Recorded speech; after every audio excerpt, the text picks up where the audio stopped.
Ìwé ìrere ti Matteu orí kejì ẹsẹ̀ kẹrìndínlógún.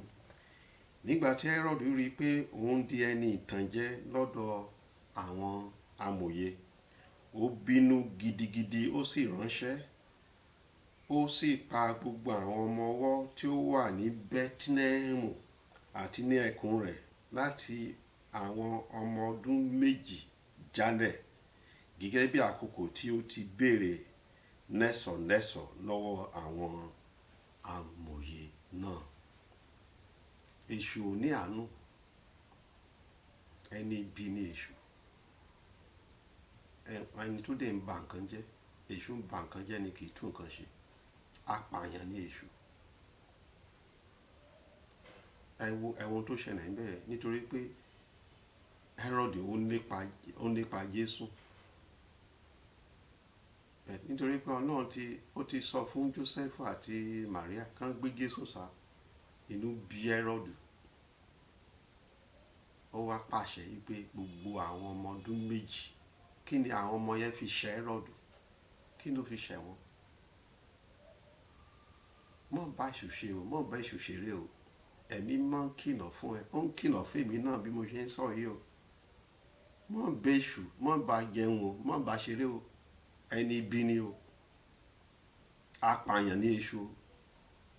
Èṣù ń ba nǹkan jẹ́ ni o.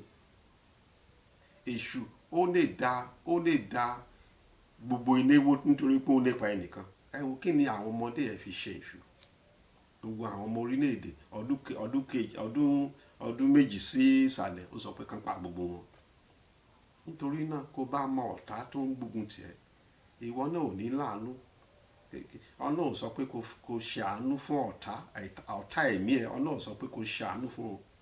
Àwọn ọ̀tá kọ́ àwọn ọ̀tá bí iṣẹ́ nìkan ṣe àwọn ọ̀tá yẹn náà sọ pé ní Jésù sọ pé kó gbàdúrà fún. Bẹ́ẹ̀ àwọn ọ̀tá ẹ̀mí tó ń lépa ayé ẹ̀, tí ò fẹ́ kó níláárí, tó jẹ́ pé ó fẹ́ pa ẹ́ gan, kí ni wọ́n ń dúró dè?